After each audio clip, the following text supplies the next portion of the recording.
All right, so here we have another one of these question of the day questions that were posted on Facebook.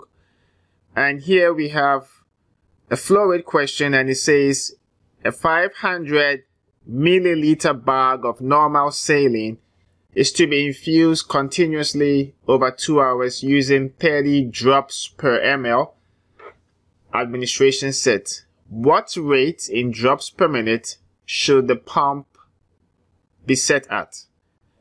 Alright, so there are a whole number of ways you could solve this particular problem. But what I'd like to do is use dimensional analysis as an approach to arrive at the solution. The thing about dimensional analysis is it's very comfortable if you know how to use it, and you're almost likely to get it right all the time if you take care of your units.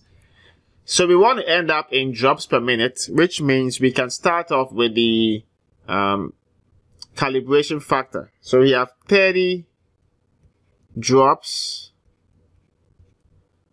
in each ml.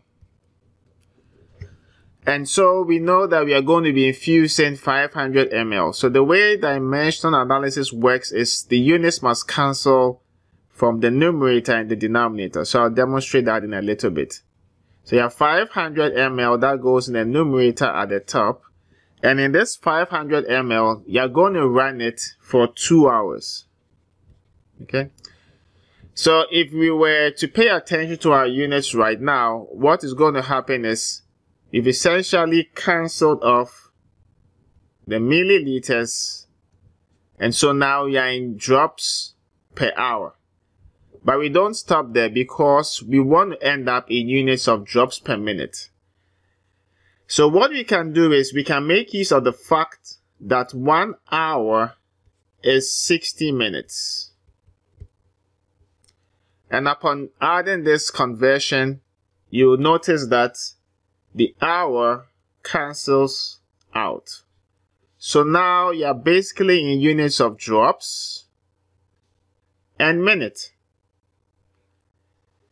So the last thing we really need to do now is basically to multiply everything in the numerator and divide by what's in the denominator. So if you do 30 times 500, you end up, let's do 30 times 500. That's going to be over 2 times 60. And you're going to end up having, let's do that real quick. So 30 times 500 is 15,000.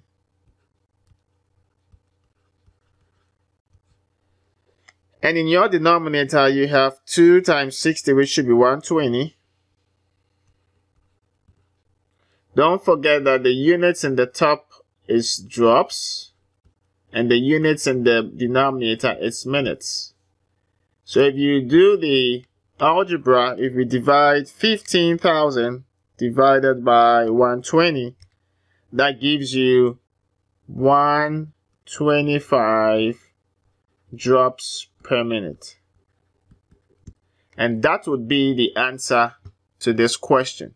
Okay, so just to recap, what we basically did is we started off with the units that we desired in the numerator. So drops per minute means we should have drops in the numerator, and because that came with a unit of volume, we had to arrange the information that was presented us in such a way that we have units of volume in the numerator and then the time in the denominator. And as we trying to get to a destination of drops per minute, we can basically make use of this conversion factor, that 1 hour is 60 minutes. And then you cancel the units out, multiply everything in the numerator and divide by what's in the denominator, and that should give you your answer, which is 125 drops per minute. Alright, so that's how you do that problem. If you follow this route, you can beat it. You can also use ratio and proportion. You should end up in the same answer. Alright, so hope you had fun with this question, and if not, you can take a look at this to review the concept.